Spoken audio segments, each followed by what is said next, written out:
I'm looking in the camera and I feel like I'm on one of those cop shows where they're interviewing the suspect. Oh yeah, and they can't see your face. They can't see my.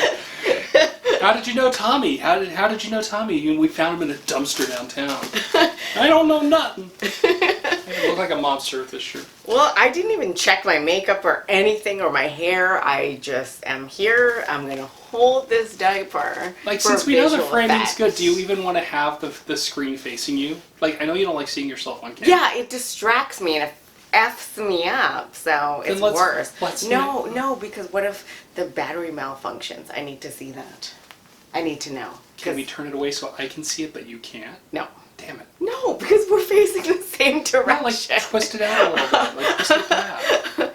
Okay, so I got the idea for today's video. Yeah. Which is kind of like a loose concept, but it's number one, I'm just really kind of disappointed in people in general. And the reason for that, I guess this is not a good way to explain it. So I was on Reddit. Well, actually on all the platforms. People are like, so it seems like there's a lot more males than females that are into this. You know, is this true? Sorry. And yes, like generally speaking, I feel like there are a larger percentage of men who have this interest, but there are a lot of women who have this interest, but they are not online. So the numbers look so skewed because of that, because they're seeing like male presenting people. Yeah, male representation, yeah. Yeah, and not like outwardly female names on Reddit and Twitter and stuff. But I don't think that matches real life. Yeah, and the women you do see online are all, not all, but they have more of an association with being content creators. Correct, yes. Yeah. Yeah. So I was like, well, why is that, right? And I think it's because they're like, they get so many strange messages from male presenting folks that it kind of makes them not want to be there. Well, no, and this is what led to this conversation this morning. You're like, God, look at these messages that I'm getting. Right. And I'm reading some of them to you. Yeah. And I mean, dang it, my phone is over there. But for example, sometimes they'll just baby talk at me. Yeah. I'll get, will you be my mommy? I'll get, hey, how are you? It's like, okay. Well, at least that's fairly innocent, yeah. Yeah, but it's just like, I'm not really interested. Yeah. Because I don't understand the objective of what's going on.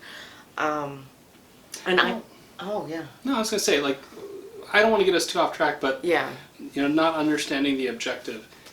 For a lot of people, it's, the only objective for them is just to make a connection with somebody. And, like, how do you do that? Hey, how are you? How are you doing?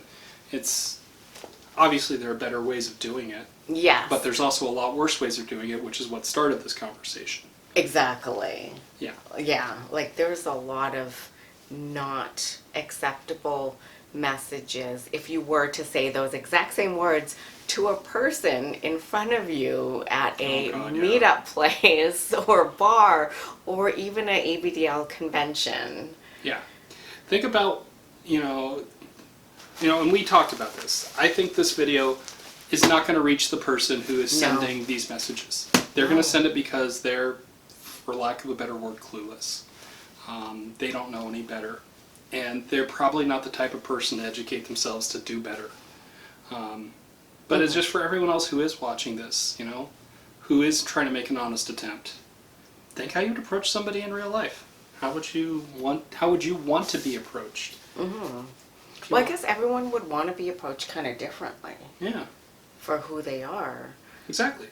I just personally know women that choose to not be online anymore because they tested the waters and all they get are like creepy, for a better word, like creepy, not like explicit, Yeah. creepy, whatever messages. And in their eyes, they're like, is this what it is? That's the impression you're going to get. Do you think that, like, the impression the online community has, there's not enough women, it's all men. What do you think the impression is for a woman who goes online? It's just a bunch of creepy dudes. Yes. Yeah, because I'm not even a diaper girl. Yeah. Right? And I get so many on Fetlife. Fetlife is the worst. Nobody messages me anything creepy on Twitter. I wonder why that is. No, not up until now they don't. You know, but like I'd rather check my Twitter messages, but like on Fetlife, it's literally hundreds that I do not respond to. I'll like look at the title, I'll look at the first sentence, and I literally make my decision just based on those two things. And that doesn't mean that women aren't on there lurking. Like, I feel like they are there. And when you go to a live event, a real in-person event, I mean, you help organize them, right? Yeah. Do you think there's a good number of women? Absolutely. Mm-hmm. Absolutely. It may not be 50-50, but 40-60 is a number I could say is probably close to accurate.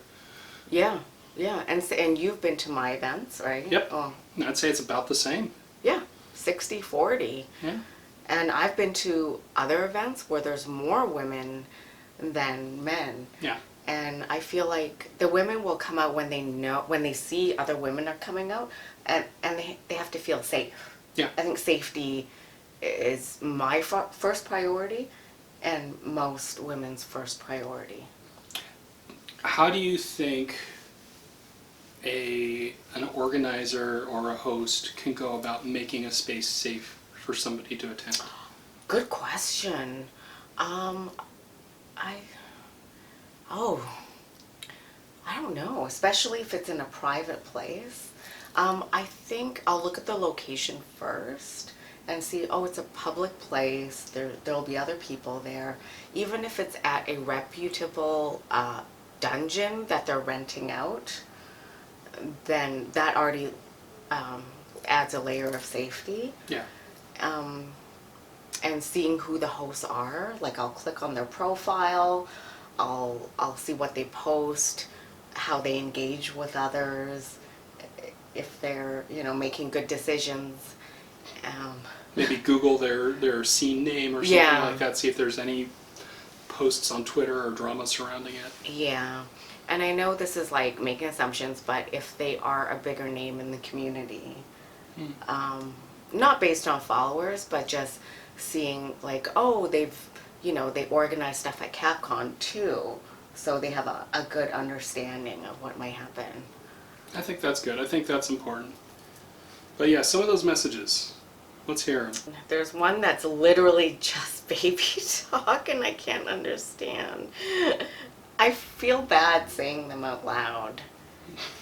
You're gonna feel, or do you feel bad because you're talking about another person, or because what Yeah. they wrote was completely ridiculous? No, I feel bad because I'm talking about another person, and it feels like I'm making fun of them, but If you recognize this as a message you sent to Diaper, understand that it definitely came across, definitely not how you intended it, but this is what this is about. Like, how do you reach out to people? And this is an educational moment. Mies was following your stories, so causeways, but since what? Okay, I'm not sure what's going on. I'm sorry. It's total baby talk. Every word is baby talk. I can't even read it. Well, while you're looking up the next one, just to pause. This is something we talked about before in one of our other videos. That if you approach somebody in any space without consent, if you launch right into baby talk, you're immediately, I don't want to say pushing, but you're involving somebody with your kink or your scene or your headspace without their consent. And that is something of a no-no. Like, you don't want to do that. It may seem very minor. Now, if you know that person and you have already established, like, this is how you two talk to each other, that's fine. That's A-okay. But if it's somebody brand new and it's your first time saying hi to them, no. Yes. Like, that's not the way you want to start it out. Right. even if that's like what you're there for, which is fine, that's good. But be respectful. You wouldn't want somebody coming up to you when you're in your space and maybe you're not ready for a scene that day. You're not ready to be in a kink place, but you're there because you have friends. Yeah, exactly. Or you're just hanging out. Yeah. And somebody comes up and immediately launches in to a headspace dialogue with you, and you're just like, nope. Yeah, it sounds like they're like role playing with you. Yeah. To a role play that you didn't consent to, and you're like, what? And that's exactly what it is. So it's okay to do that with people you know and you have that pre-existing relationship or dialogue with, but somebody brand new, no. Here's another one. Okay, it goes, hi there. My name is, would you care to see some pictures of me in my diapers in my baby room? And then baby emoji. I mean, at least they're asking permission rather than sending them outright, so bonus points there. Oh yeah, sometimes they just send them. Yeah. The pictures. Yeah. So I'll give you bonus points for that. Good call, consent, key, good job. But how is that the start of a dialogue? Oh, okay, this one has no subject. Would you hate me if I eat your ass before you peg my virgin ass? Literally, that's all it says. Okay. So you're sitting at your favorite coffee shop and somebody comes up and asks you that question. What would your reaction be? I'm asking the people out there. Oh. And what's your reaction to this now? Since you're sitting here, what's your reaction? Well, I think I made it on the camera. You can see it in your face. Yeah, my eyes got really big and my mouth was in a huge open mouth frown. In shock and disgust. That's all. Here's another one. Hi, mistress. Love your stuff. Was hoping for a taboo fantasy with a slave if you make customs. Oh, okay, that one's okay, but I'm not a mistress. Again, that's... At least they're polite to some extent. Yeah. But circling back around, like, hey, consent. You don't have a dynamic with this person. Right. What about stuff like, I hope we could be friends, and then that's it. Again, fair to start that off, but how is that starting a dialogue? How is that approaching? So again, you go up to someone randomly who's in a bookstore. I hope we can be friends. Right, with like no context other than you maybe might like the same thing. I mean, sure, like you could add me as a friend on like a platform, but that's about it. Yeah. I don't care. Yeah. There's a lot of, hey, how's it going? Yeah, that's pretty much the plain vanilla yogurt of the messaging world. Yeah, I like your pick. Great. I've never worn a diaper, but I'd wear one and regress for you. I'm getting too comfortable just reading these things. No, read them out loud. Exercise your demons. Really? Yeah. Can I ask you questions? I'm sorry, that's the worst. Like, if you have a question and you already ask it, I answer direct questions. I think most people like to be helpful and say, hey, where'd you get that pacifier in this pic? People would be like, oh yeah, right here. Yeah. You know? Or like, oh, can you tell me where the munch is? Like the page for the munch? Sure. That's easy. But yeah. Can you babysit me? Can I ask you questions? I think just waste time. Because if I say yes, then they'll ask a question. Then that's 2 times I have to like already respond and look at my phone. I don't know. I guess I take that stuff as like not super respectful for my time. Because if I have questions, I ask everything. Do you think that the way you react to some of these messages now is different than when you first set up a profile that people could contact you through? Well, I think when I first set up a profile, I came into it as like a professional session person, a professional diaper fantasy facilitator. So I was okay with it because then I would send them to my site right away and be like, hey, if you want my service, this is it.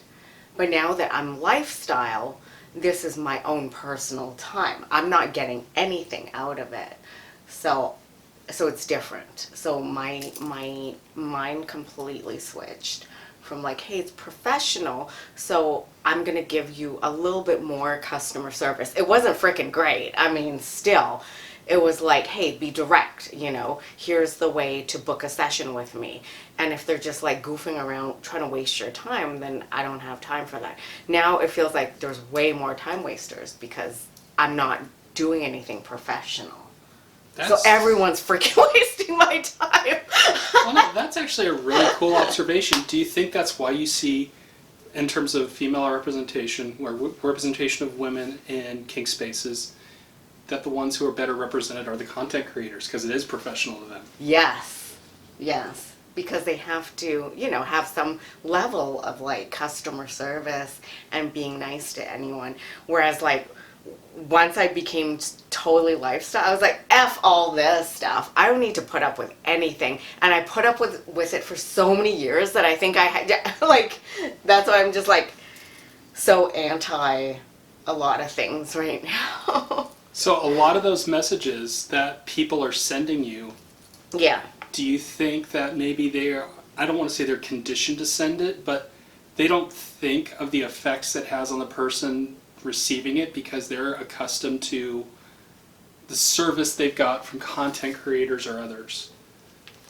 Like, because they've messaged content creators in the past and gotten these customer service replies, Right. that they feel they can message somebody who is not commercial and get the same interaction. Yeah. Maybe. And that's Possibly. what leads to, like you saying, like, fuck this. Yeah, fuck this. But I had a great idea just now. What's that? When I get like ridiculous messages that don't say anything, I should just send them a link to my clip stores. And then it becomes business. And be like, hey, you know, if any of these appeal to you.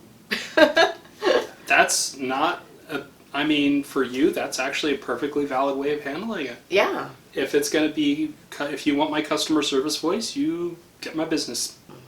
This one just says, I want to. I'm not kidding. That's all it says. Yeah, that's literally all it says. Oh, no, it says, I want to. What? Would you like to talk? I can give them my link to do my Skype sessions. Yeah. And then you can pay me. Yeah. Because there's a difference between somebody who, like, is looking for, to get, like, both parties are entering into this to get something out of it. Yeah. You know? But if it's genuinely someone who has questions or, like, you know, isn't there because they want a fantasy facilitated, that should have a different approach. Yeah. Yeah, absolutely. And, okay, so this is, I feel like women shy away from, like, being online and showing too much of themselves online, not just in ABDL, but in other kinks, too. Like, when I was 19 and I discovered Wet Set, I was like, oh my goodness, I could talk to all these people, right? Like, there was a forum. I'm going on there. And then as soon as they see that I'm like female, they can't see because there was like no pictures to this forum. Because it was dial-up. Yeah. Yeah. This is 1996. But I had a female presenting name, right? And then all of a sudden I had like a flood of just a whole bunch of creepiness. Of like the same thing, but with Omarashi. And it was just too much. And then that made, I was like, this is too much. I don't want to be here anymore. Yeah. You know, like, yeah, I want to find real people to engage with, but how can I filter this? Yeah. That was like my first time even being online, not playing like Civilization. Civ 1 or Civ 2? Civ 1. Okay, that was a good one. And Civ 2. Civ 2 was my jam. I didn't know how to deal with it as a young female. I mean, then I went on MIRC for a while. And I actually talked to some people there, but I feel like because it was real-time chat, people were nicer to me. Yeah. A little bit. Maybe, because, yeah, real-time chat, like, I think you might be right there. Yeah, like at least they would, I don't know, try and have a conversation, like a back and forth conversation instead of just like word vomiting a bunch of inappropriate stuff at me. Yeah. Like just launching straight into their fantasy without any consent or negotiation. Yeah. But when we started this video, it was about your disappointment and the messages you receive. Yes. And also trying to figure out, also relating it to why there doesn't seem to be great representation of women in ABDL. Yeah. And we've hit on some of the highlights. But one of the things, and you touched on it a little already, are solutions. Because as we've already said, the people sending these messages probably aren't watching this video to begin with. No. So, how do people out there who are receiving this find solutions? And you already nailed one. I'm going to redirect it to my business. Yeah. Okay, what if you didn't have that business? What would be your next step to deal with this? I don't know. I guess I would have to just read the actual messages, but then that's so much time, you know what I mean? To respond to so many messages to weed out interesting people. I guess I would have to figure out what my objective was. Yeah. If people are going to shotgun blast messages at you, you know, you get to pick and choose where you spend your energies. Yes. And the ones that you don't want to spend your energy on, don't. Right. Yeah, and you're right. Like, I never had a clear objective, and that's up to me to figure out in my own self. Like, am I here to make friends, local friends only, or online friends? Am I here to meet a play partner or a long-term partner, and maybe have those goals in mind and then put them on your profile? Like, yes, not everyone's gonna read your profile, as we know, because I can say, don't do this, don't do that, please don't, and then they'll still do it, because as you were saying, and my husband was saying, people don't read. Can I just really quickly interject, and this one goes out to the folks out there, this is just a personal pet peeve, and you can judge me for it, and I accept that judgment. If you put on your profile, please read before messaging. The people who are messaging you without reading are never going to see it to begin with anyway. You're kind of just wasting your breath. It's the people who legitimately are going to take the time to learn about you and message you, they will read your profile first. Yeah. We're not changing human behavior, and that's not going to make... But I'm trying to with these videos, and it's not working! And then I get frustrated and disappointed. Yeah, but the best we can do is offer advice to the people who are on the receiving end of this. Yeah. Right? Yes, you're absolutely right. We're not going to change the people who cause the problems, because they're not going to see this. No. Maybe... And maybe not cause the problems is the wrong No. word, but still. But maybe link them to my video as some of my YouTube videos that would help them get a better response. Yeah. Maybe that's another video idea, how to introduce yourself or how to make connections. Are you serious? Seriously, you want to make a video on like, hi, this is me, and how to craft an online profile, like... Okay, maybe we don't have to make it, somebody out there can make it, but the idea being like, shouldn't they know? Shouldn't they just know? We've already covered that. They don't. But why don't they know? Deeper question than we have an answer to. Like, why can they not objectively look at their profile and be like, this is crap. I need to frickin' revamp this whole thing. Why? I don't understand life. Jay. I wish I could give you an answer. I know. And the thing is, even if you did find that answer, would it change those people? Maybe. I'm way too optimistic about humanity as a whole, right? And this is why I get disappointed. Yeah. I know. Yeah. You know, okay, not to get too, spiritual here, to paraphrase, learn to change the things, what is it? The strength to accept the things I cannot change, the courage to change the things I can, and the wisdom to know the difference. Yeah, I know. That's an old saying. It's an old saying, and it's very true in a lot of ways. Yeah. Change what you can, and understand what you can't change, and this is part of it. Right, and maybe help educate the people by linking to one of my older YouTube videos. Oh, here's something. Okay, someone just sent me a picture Okay, hey, could you please send a couple diapers here? Sure, that's what I do. I just send diapers to random addresses. Yeah. Can you come help diaper me? Can you be my mommy? Can you send a used diaper, please? Wish you could diaper me. You're not, and this is going out to everyone here who is watching this and struggling with this, you're not going to change those people. I really wish you could. The chance for them to change, it might still be out there, but it's going to be 1 in a million.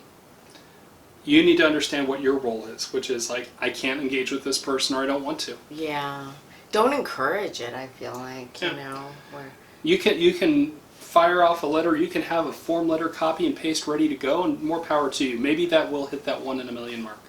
Okay, this one, it goes, the subject is hey. Question. Never asked a question. It just says question as a statement. Okay.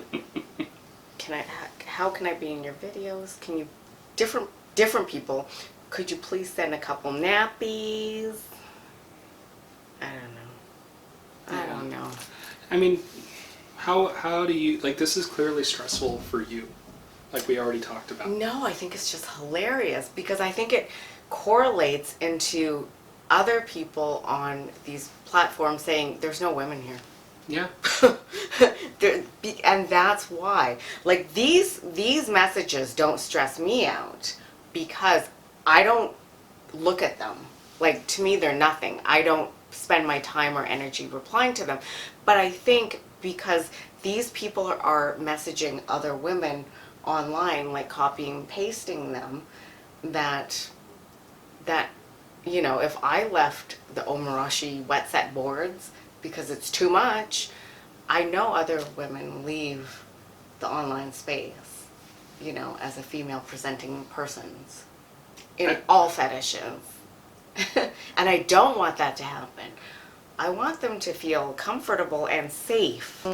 You know, if you're the person receiving these messages, this is for you. You're not alone. It sucks. Couple of coping strategies we talked about here. Turn it into a business opportunity. Yes. Ignore them. Yeah. If you are looking for that person in your life to engage with, you can evaluate each of these messages and decide if it's worth your time or not. Yeah. And don't be afraid of just ignore. Yeah. And please don't feel like you have to go offline or anything. Just keep being you and post the things that you're comfortable with. And maybe go out to real life events because as we said, there are a lot of females at real life events. Yeah. I'd love to say we're going to change the world and change how people approach you. That would be wonderful if we could. But it's only a YouTube channel. Yep. And we're going to end this with random sex questions, but pertaining to our favorite topic, diapers. All right. So the first one is, have you ever been to a swingers/diaper party? Did you participate or just watch? How did that make you feel? If not, are you interested? Yes, I have been to diaper and ABDL parties. I've gone to conventions. I went to the one you helped organize in LA. No, I didn't organize, but just I helped set up. And I've been to private ones at people's houses, and they're fun. Sometimes, I mean, I guess I do both. I watch and I participate as an engage and make friends, and sometimes there might be play. Yeah. And it made me feel happy and welcomed. Yeah. Obviously, I've been there because that's where I met this person. I've been to diaper parties, never swingers. And I can say the first few times that I went to these parties, I was extremely nervous and I did not know what to expect. Mm-hmm. Yeah, me but too. I was also very excited to meet other people that shared the same interests, and to know that I wasn't alone. Yeah, it felt really affirming It to did. see, to like just be with other people. Yeah. That, you know, But I was nervous too. I'm still nervous before any event, unless it's like one that I host or whatever, organize. Yeah, and I have been to swinger parties. I actually feel very comfortable, even though I'm not a swinger, in swinger clubs and spaces. Just because I know everyone is there to be friendly, and they'll talk to me if I talk to them. Not a lot of wallflowers at a swinger party. No, there are. There are couples Really? that like just sit off by themselves and they're waiting for other people to approach. Interesting. But I know if I went up and I approached them and said, "Hi, where are you guys from?" Like they'll talk to me. Unlike at a normal bar. Yeah. Where they might be like, "What?" and they just want to stick with their own friend groups. So I like it for the friendliness and the Okay. conversation. That's all. And people are really like open, like sexually. So I feel comfortable that, you know, I could just talk about whatever or do something weird and they won't be like, "Oh." Like, what? That's cool. Yeah. All right.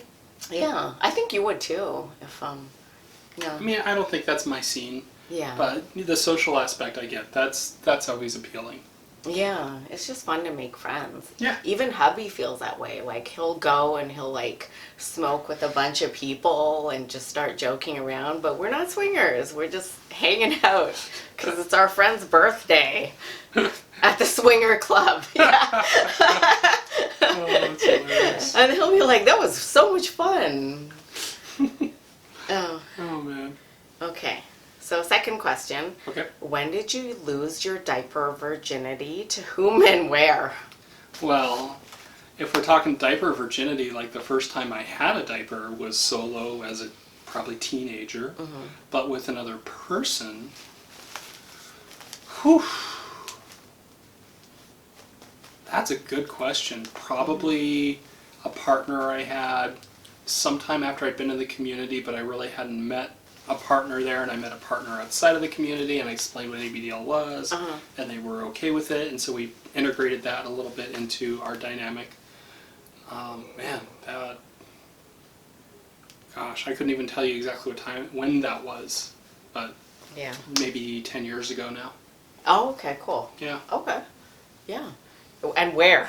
This was when it wasn't at an event. This was just in, the bedroom, as it were. So it was like that, just integrating it into our activities there. Oh, okay, cool. That's awesome. Yeah. That's great that you shared it with your partner. Yeah. So the first time I had an experience with another person wasn't, even though I'd already been to community events, Yeah. wasn't part of the community. It was just with a regular partner. Cool. Okay. And I think going to those events helped me, like I said, Yeah. feel better about it. That's awesome. What about you? My first time putting a diaper on somebody, I think I was probably 20, 19 or 20.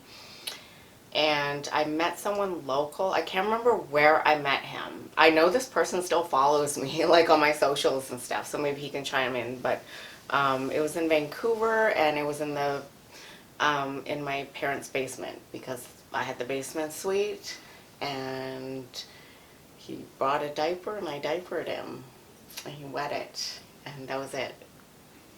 There you go.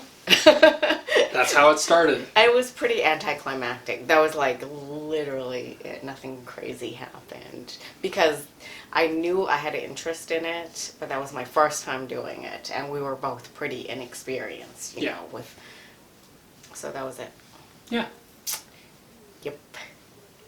All right, I'm hungry. I am too.